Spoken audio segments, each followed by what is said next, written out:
Eu tenho essa verdadeira, assim, um verdadeiro respeito às formigas, porque no início, né, essa vida de agricultora, de a gente querer ter o retorno daquilo que a gente planta, a gente fica um pouco frustrado quando a formiga corta tudo que a gente plantou. Eu plantava um canteiro de couve, um dia seguinte não tinha mais nada.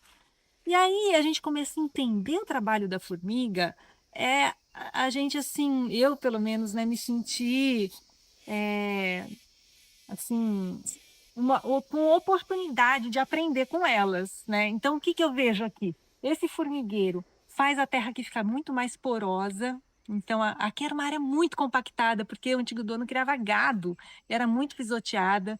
Então, o formigueiro aqui está exercendo uma função. E ele vai cortando as plantas conforme o estresse, a tensão no sistema, se a planta ainda não está com condições de desenvolver naquela situação, naquelas condições ambientais, então ela vai sempre manejando.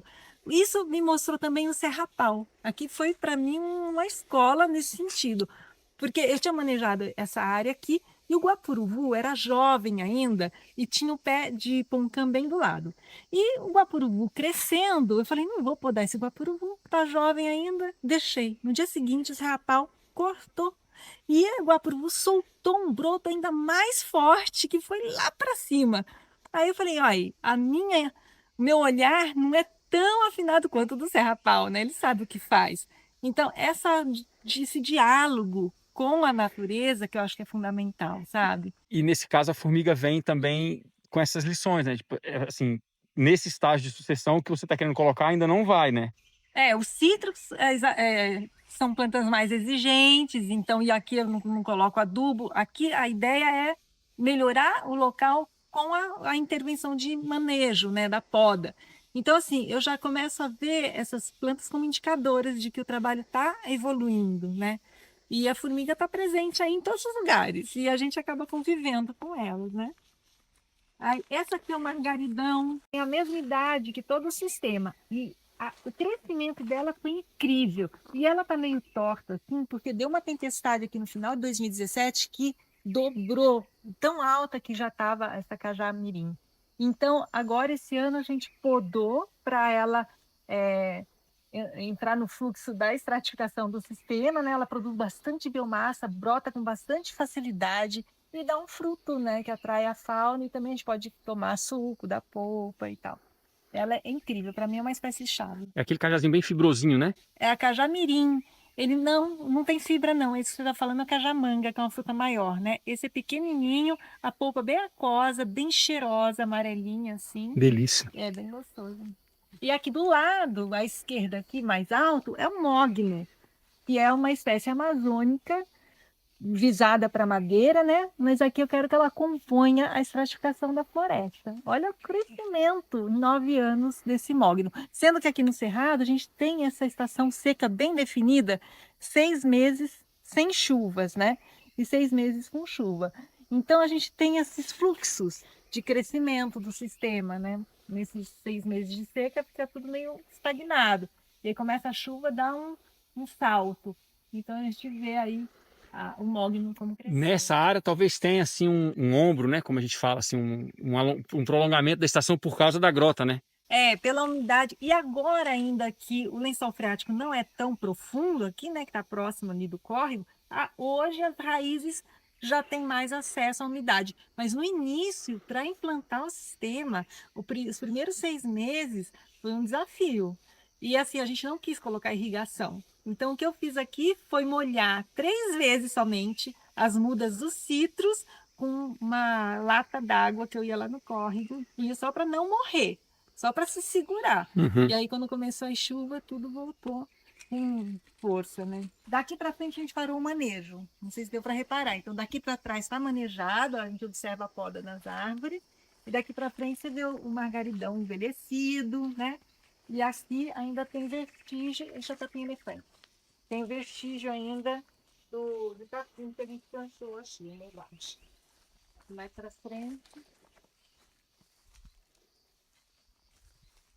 A gente vê o ninho dos pássaros, sabe? Essa convivência, né, com a fauna é muito legal. Esse aqui é um presente para você.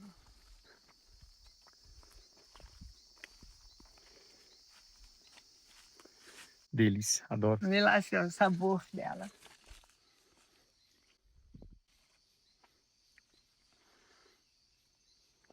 Nossa, que delícia. Obrigado.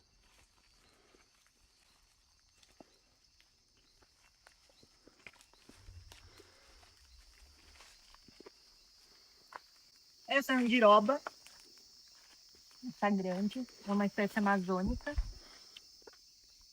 Do lado dela tá uma engazeira, engadmetro. Qual a relação de extrato delas, Fabi? Então, a Engá está criando a andiroba. Em breve, essa Engá, Andiroba é extrato emergente, ela é alto para lá. da floresta do futuro. Ela vive muitos anos, né? E a engazeira não vive tantos anos assim. Então, veja que essa Engá de metro sai e fica essa Engá feijão, que é uma engazeira nativa aqui que dura muito mais tempo que aquela outra. E que são espécies da mata ciliar do cerrado também, né? É, sim, a Engá feijão ela ocorre aqui nas baixadas. Aí a gente coloca a banana como uma das espécies de produção, né? Aqui atrás a gente vê um cachinho, como eu disse, por falta de manejo, né? Que a gente nunca aduba aqui, tudo isso. Ela não está dos maiores cachos, mas já é alguma produção aqui que justifica a nossa intervenção aqui.